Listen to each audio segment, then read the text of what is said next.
Hello and welcome to TargetNet. This is Richa and I'm your educator for UGC NET. ये series मैंने बनाई है net के उन एस्पिरेंट्स के लिए जो पेपर 1 की तैयारी कर रहे हैं और साथ ही उन बच्चों के लिए जिनका पेपर 2 मैनेजमेंट कॉमर्स या HRM है। इस सीरीज में मैंने वीकली बेसिस पे हर यूनिट को कवर करने की कोशिश की है जिससे कि जो लर्नर्स मुझे रेगुलरली फॉलो करेंगे वो हर वीक यूजीसी नेट का एक जो वॉल्यूम है या एक यूनिट है उसे कंप्लीट कर पाएंगे। So without wasting any further time let us begin today's session. आज का जो हमारा टॉपिक है वो है फैक्टर्स अफेक्टिंग टीचिंग। टीचिंग को अफेक्ट करने वाले वो मेजर फैक्टर्स कौन से हैं वो इस टॉपिक में हम डिस्कस करेंगे। बहुत ही आसान टॉपिक है और कई बार क्वेश्चन इसके अराउंड फ्रेम हो जाता है कि जो इसकी मेन कैटेगरीज हैं चार डिफरेंट फैक्टर्स हैं जो टीचिंग को अफेक्ट करते हैं, उसके जो आंसर्स हैं या उसके जो ऑप्शंस हैं वही आपको वो ऑब्जेक्टिव्स में दे देता है। तो आज कोशिश करते हैं कि इस टॉपिक को एकदम क्लियर कर लें। अगर मैं बात करूं एक इफेक्टिव टीचिंग की जनरली तो मैं 4 चीज़ों को मान सकती हूँ कि वो चीज़ें ऐसी हैं या वो कैटेगरीज ऐसी हैं जो टीचिंग को अफेक्ट करती हैं। पहली चीज़ तो क्या हो सकती है, चीज़ें जो खुद टीचर से रिलेटेड हैं। टीचर से रिलेटेड वो कौन सी चीज़ें हो सकती हैं जो आप टीचर की टीचिंग को अफेक्ट कर सकती है, एक क्लासरूम में टीचिंग लर्निंग के प्रोसेस को अफेक्ट कर सकती है, वो हमारी फर्स्ट कैटेगरी हो गई। फिर आपसे सीख कौन रहा है, लर्नर्स, तो उनके भी कुछ कैरेक्टरिस्टिक्स हो सकते हैं या उनसे जुड़े हुए कुछ एस्पेक्ट्स हो सकते हैं जो टीचिंग को अफेक्ट करेंगे। उसके अलावा आप कर सकते हैं जो आपका लर्निंग मटेरियल है, लर्निंग का मटेरियल कितना कॉम्पैक्ट है, कितना वेल डिफाइंड वेल रिटन है, फालतू की चीज़ें उसमें नहीं लिखी हुई हैं, course content examination point of view से रेलेवेंट है, ये सब भी टीचिंग को अफेक्ट करेगा। फिर आपका लर्निंग एनवायरनमेंट, किस माहौल में आप जो पढ़ रहे हैं, एनवायरनमेंट, आपके आसपास जो फैक्टर्स हैं वो भी इफेक्ट करते हैं टीचिंग को। और फाइनली आपका जो इंस्टीट्यूशन है या आपका जो स्कूल या कॉलेज है, ये जो है उसमें ऐसे कौन सी चीज़ें हो सकती हैं जो आपकी टीचिंग को, ओवरऑल टीचिंग के जो हमारा एक्सपीरियंस है उसको अफेक्ट कर सकती है। ये कुछ ब्रॉड कैटेगरीज होंगी। अब मैंने इसमें लर्निंग मटेरियल नहीं लिया है बिकॉज ये एक ऑब्वियस सा फैक्टर है कि जो आपको कंटेंट पढ़ाया जा रहा है वो क्या होना चाहिए, टॉपिक से रिलेटेड होना चाहिए, रेलेवेंट होना चाहिए, करंट सिनेरियोज पे बेस्ड होना चाहिए, बहुत पुरानी इंफॉर्मेशन नहीं होनी चाहिए, अप टू डेट होना चाहिए। और क्या होना चाहिए, ओवर बहुत ज़्यादा जिसे कहते हैं जिसमें कि बहुत ज़्यादा थियोरेटिकल चीज़ें भरी हुई हों, वो भी बच्चों को अट्रैक्ट नहीं करता है। आप रिलेवेंट पॉइंट्स के थ्रू, एग्जाम्पल्स के थ्रू बच्चों को समझाइए। तो जो लर्निंग मटीरियल है उससे जुड़े हुए यही कुछ पॉइंट्स हो सकते हैं। और बाकी की जो 4 कैटेगरीज हैं चलिए उन्हें क्विकली देख लेते हैं। फैक्टर्स रिलेटेड टू टीचर, ये जितने भी फैक्टर्स मैं आपके साथ अभी डिस्कस करने वाली हूँ यही वो फैक्टर्स हैं जो ऑब्जेक्टिव टाइप क्वेश्चन में वो ऑप्शंस में दे देता है और फिर बोलता है आपसे कि बताइए इसमें से टीचिंग लर्निंग के प्रोसेस को क्या इफेक्ट नहीं करता या करता है। तो देख लेते हैं। टीचर की एजुकेशनल क्वालिफिकेशन, मैं हमेशा बोलती हूँ टीचर की क्या सब्जेक्ट को लेकर एक्सपर्टीज है, सब्जेक्ट को लेकर कितनी नॉलेज है उसकी, कितनी मास्टरी है, वो डिपेंड करती है सबसे ज़्यादा कि उसका लेक्चर कैसा होगा। और उसी को हम कह सकते हैं कि उसकी एजुकेशनल क्वालिफिकेशन क्या है, क्या वो उस पर्टिकुलर कोर्स या कंटेंट को लेने के लिए ट्रेंड है, उसका कोई पास्ट एक्सपीरियंस है, वो टीचिंग को इफेक्ट करेगा। बिल्कुल सही सी बात है। वहीं कोई एक ऐसा टीचर है जो क्वालिफाइड नहीं है उन सब्जेक्ट्स को पढ़ाने के लिए, ना ही उसका कोई रेलिवेंट बैकग्राउंड है, ना उसने पहले कोई ऐसे एक्सपीरियंस लिया हुआ है, तो क्या होगी, teaching ineffective. Clear and concise, जो बोल रहा है उसके कम्युनिकेशन स्किल्स जो है, जो बात वो बच्चों तक पहुंचाने की कोशिश कर रहा है, it should be clear and concise. यानी कि कंसाइज का मतलब होता है लिमिटेड, शॉर्ट, एकदम प्रॉपर जो चीज़ आप बताने वाले हो, कन्वे करने वाले हो वो वही हो। शॉर्ट एंड क्रिस्प जो बोलते हैं कि बेटर होता है लॉन्ग एंड लेंथी के कंपेरिजन में। तो साफ बात और शॉर्ट में बात जो कही जाए, टीचर ऐसा जो टीचर होता है वो इंपॉर्टेंस रखता है, वो उससे आपका लेक्चर जो है वो रेलिवेंट होता है। इनोवेटिव अप्रोच, नए मेथड्स, न्यू मेथड्स को यूज करके जो बच्चों की अटेंशन को अट्रैक्ट कर सकें, वो होते हैं इनोवेटिव अप्रोच टीचर की। कई बार टीचर्स किसी स्टोरी के थ्रू बच्चों को चीजें लर्न कराते हैं, कभी फुल फॉर्म्स या नेमोनिक्स यूज करके, आपको सिंबल्स को यूज करके, एब्रीवेशन शॉर्ट फॉर्म यूज करके बताते हैं। कई बार आपको एग्जाम के पॉइंट ऑफ व्यू से इंपॉर्टेंट चीजें बताएंगे, कई बार आपको डायग्राम से समझाएंगे, कभी आपको बुलेट से समझाएंगे। तो ये टीचर के अलग अलग इनोवेटिव मेथड होने चाहिए और ये इफेक्ट करते हैं टीचिंग को बिल्कुल। मैनेजिंग स्टूडेंट्स बिहेवियर, बच्चों के बिहेवियर को, डिफरेंट सेट ऑफ जो स्टूडेंट्स हमें अवेलेबल होते हैं क्लास में, उनके बिहेवियर को मैनेज करना, क्लासरूम मैनेजमेंट स्किल्स जिन्हें बोला जाता है क्लासरूम मैनेजमेंट स्किल्स टीचर के अच्छे होने चाहिए।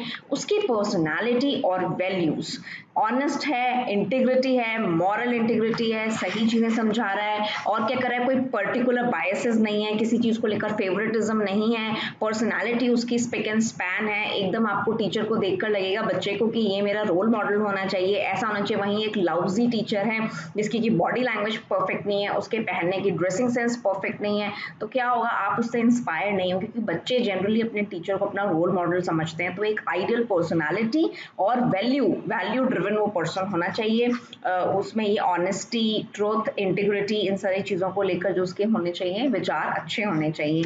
एक्सपीरियंस ऑफ टीचर बिल्कुल रेलेवेंट है। आप देखते हैं हर जगह आपसे टीचर्स के अपॉइंटमेंट के जो एडवर्टाइजमेंट निकलते हैं उसमें क्या होता है, एक्सपीरियंस टीचर इज रिक्वायर्ड, ही और she will be given the preference over the normal teacher. तो क्या होता है, एक्सपीरियंस से आप बेटर होते हैं, आप बेटर परफॉर्म करते हैं, इसलिए एक्सपीरियंस इंपॉर्टेंस रखता है। एंड फाइनली उसका पर्सनल नेचर कैसा है, is he always a positive person, एक पॉजिटिव पर्सन, हमेशा अच्छी बातें, चेयरफुल करने वाला, हेल्पफुल पर्सन है, तो क्या होगा, उसकी टीचिंग जो है उतना ही अच्छा इम्पैक्ट करेगी बच्चों के ऊपर।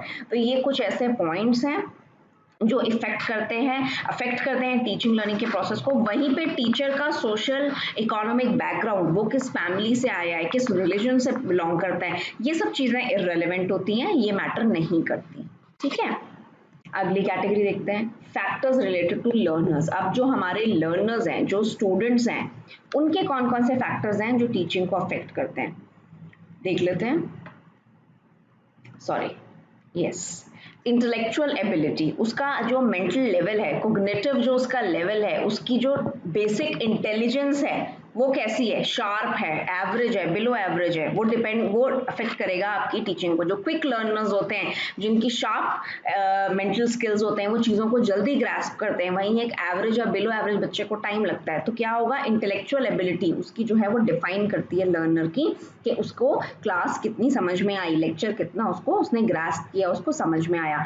अटेंशन स्पैन वेरी इंपॉर्टेंट, बच्चों का जो अटेंशन स्पैन होता है, यानी कि जब वो ध्यान से चीज़ों को सुन पाते हैं, वो बहुत कम होता है, जल्दी से बच्चे इंटरेस्ट लूज कर देते हैं या कुछ और सोचने लग जाते हैं, किसी और दुनिया में पहुंच जाते हैं। तो अटेंशन के स्पैन का बहुत ज़्यादा रेलेवेंस है टीचिंग लर्निंग के प्रोसेस में, इसीलिए टीचर्स से बोला जाता है कि आप अपने लेक्चर्स को इतना इंटरेक्टिव बनाइए, इंटरेस्टिंग बनाइए, टीचिंग एड्स का यूज़ कीजिए, जिससे कि क्या हो, बच्चा क्या कर सके, अटेंशन आप उसकी ग्रैब कर सकें, आप उसकी अटेंशन को ज़्यादा समय तक लगा के रख सकें उस टॉपिक के ऊपर। प्रायर नॉलेज में हमेशा बताती हूँ, बहुत इंपॉर्टेंट पॉइंट है, लर्नर की उस सब्जेक्ट या उस टॉपिक को लेकर पुरानी नॉलेज कितनी है, वो उसका बेस बनाता है, वो टीचर को एक लॉन्च पैड देता है कि यहाँ से मुझे इस चीज़ को बच्चों को समझाना है, बिकॉज इसको इतना आता है। वहीं अगर उसे बिल्कुल नहीं पता है तो टीचर को स्क्रैच से स्टार्ट करके उन कॉन्सेप्ट्स को इंट्रोड्यूस करना होगा। इमोशनल एंड सोशल फैक्टर्स, हमने लर्नर्स के बहुत सारे फैक्टर्स पढ़े थे, उसी के दौरान हमने पढ़ा था कि बच्चे की एज के साथ उसके इमोशनल सेट जो होते हैं वो वेरी करते हैं, और क्या करते हैं, सोशल फैक्टर्स, उसके फैमिली की बिलोंगिंगनेस, उसकी सोसाइटी जहाँ से वो आया है, उन सब चीज़ों का बच्चों के ऊपर इन्फ्लुएंस होता है। तो ये क्या होते हैं, ये लर्नर के लिए इंपॉर्टेंट कैरेक्टरिस्टिक्स होते हैं। एंड फाइनली एक और इंपॉर्टेंट कैरेक्टरिस्टिक्स जो कई बार क्वेश्चन में पूछ लेता है, रेडीनेस टू लर्न, जिसे आप बोलते हो एप्टनेस या डिजायर टू लर्न। तो कितना ज्यादा उसमें इच्छा है सीखने की, अगर आप कोई चीज को बहुत ज्यादा मन से सीखना चाहते हैं तो आप उसके लिए एक्स्ट्रा एफर्ट करते हैं, आपकी अटेंशन एक्स्ट्रा होती है, आपका हार्ड वर्क एक्स्ट्रा होता है। तो जो लर्नर्स सीखने की इच्छा रखते हैं उससे टीचिंग लर्निंग पे इम्पैक्ट पड़ता है। वाइल जो गिव अप नेचर वाले बच्चे होते हैं, जिन्होंने शुरू से सोच रखा होता है हमें नहीं पढ़ना है या नहीं समझना है, उनको समझाना टीचर के लिए मुश्किल हो जाता है, चैलेंजिंग हो जाता है। Factors related to learning and environment important है, जिस माहौल में, जिस एनवायरनमेंट में आप पढ़ रहे हैं, जो कि जनरली स्कूल या कॉलेज होते हैं, वो उसके कौन से फैक्टर्स होते हैं जो टीचिंग लर्निंग को इम्पैक्ट करते हैं। तो देखो, क्लास में आप कितना टेक्नोलॉजी का यूज कर रहे हो, उससे क्या होगा, टेक्नोलॉजी का यूज क्या हो गया, आप कितने प्रोजेक्टर पे आप अपनी स्लाइड्स दिखा रहे हो, आप पीपीटीज दिखा रहे हो, आप वीडियो ऑडियो क्लिप्स सुना रहे हो बच्चों को, आप क्या कर रहे हो, जो आपके क्लासरूम है उसमें माइक का यूज कर रहे हो, आप क्या कर रहे हो, बच्चों को इन्वॉल्व कर रहे हो, interactive classrooms, digital boards use कर रहे हो। तो इस तरह के टेक्नोलॉजी को यूज अगर आप कर रहे हो तो इम्पैक्ट ज्यादा पावरफुल होगा। उसी तरह से आपका जो लर्निंग एनवायरनमेंट है उसमें जो और फैसिलिटीज़ हैं, एक अच्छी लाइब्रेरी जहाँ पे कि बुक्स हैं अवेलेबल है बच्चों के लिए सीखने के लिए, और लेबोरेटरीज, इन सब चीज़ों की अगर सुविधा आपके लर्निंग एनवायरनमेंट में होगी तो जो आउटकम होगा लर्निंग का वो बेहतर होगा। इसी तरह से स्कूल की टेक्स्ट बुक्स या और मैनुअल्स हैं या फिर असाइनमेंट शीट्स हैं या फिर और लर्निंग से जुड़े हुए, पढ़ने से जुड़ी हुई चीज़ें अगर आपके स्कूल में अच्छी अवेलेबल हैं तो टीचिंग लर्निंग को वो इम्पैक्ट करेगी। इसके अलावा safe, caring and welcoming environment very important आज के सिनेरियो में। जो स्कूल्स एंड कॉलेजेस हैं अगर वो एक ऐसी लोकेलिटी में है जो कि शहर से बहुत दूर है या फिर इस तरह से किसी तरह की न्यूसेंस क्रिएट करने वाले एरियाज हैं तो वहाँ पे बच्चों को भेजने में पेरेंट्स को भी डर लगता है। तो हमेशा स्कूल और कॉलेज का एनवायरनमेंट वेलकमिंग होना चाहिए, केयरिंग और सेफ, बच्चों की सेफ्टी को लेकर सारे मेजर्स वहाँ पे होने चाहिए, और टीचर्स और स्टाफ का जो बिहेवियर है या जो तरह के जिस तरह के भी उनके काम करने का तरीका है वो केयरिंग होना चाहिए, बच्चों को सेफ और रिलेटेड या बॉन्डेड फील होना चाहिए कि यहाँ आके हम जो है वो हम सीखने के लिए आए हैं और उन्हें किसी और बात की परवाह करने की जरूरत नहीं है। तो अगर इस तरह का एनवायरनमेंट होगा जिसमें टेक्नोलॉजी यूज होगी, सारी फैसिलिटीज अवेलेबल होंगी, लेटेस्ट बुक्स एंड लाइब्रेरीज में आपके प्लेटर में आपके सामने दी जाएंगी, और क्या होगा, एनवायरनमेंट सेफ और वेलकमिंग होगा, तो क्या होगा, लर्निंग पे इम्पैक्ट होगा। एंड फाइनली फोर्थ कैटेगरी हमारी इंस्टीट्यूशन। कोर इंस्टीट्यूशन को लेकर कौन सी हो सकती है, क्या उसकी पॉलिसीज और एडमिनिस्ट्रेशन का फर्क पड़ेगा? पढ़ने और सीखने में बिल्कुल पड़ेगा। कैसे?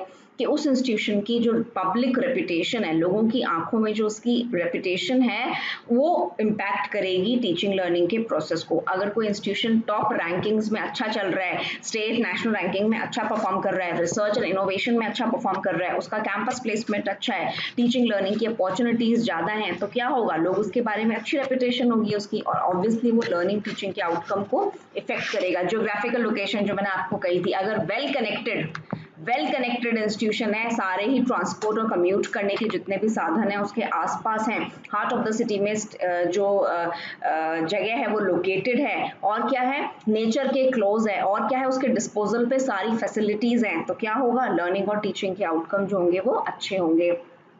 फंडिंग एंड पॉपुलेशन, अगर इंस्टीट्यूट ओवर क्राउडेड है, ओवर क्राउडेड का मतलब समझते हैं, क्लास का एक रेशो होता है टीचर और बच्चों का, आइडियल रेशो जो होता है 1:30 या 35-40 का, उससे ऊपर बच्चे हैं तो क्या होगा, पढ़ाई का और इंस्ट्रक्शंस का जो लेवल है वो डिग्रेड करेगा। फंडिंग जितनी अच्छी होगी उतनी अच्छी फैसिलिटीज होंगी इंस्टीट्यूट में, तो ये एक इम्पॉर्टेंट कैरेक्टरिस्टिक्स है, किसको लेकर है, इंस्टीट्यूशन को लेकर। याद रखिएगा, फंडिंग, पॉपुलेशन, ज्योग्राफिक लोकेशन, ये सारे जो टर्म्स हैं, ये सारे के सारे सब पॉइंट्स हैं, ये इंस्टीट्यूशन से रिलेटेड हैं। तो जब अगर क्वेश्चन आए तो आपको ये डिफरेंस करना आना चाहिए कि ये लर्नर के कंटेक्स्ट में बात हो रही है, एनवायरनमेंट के कंटेक्स्ट में बात हो रही है, या इंस्टीट्यूट के।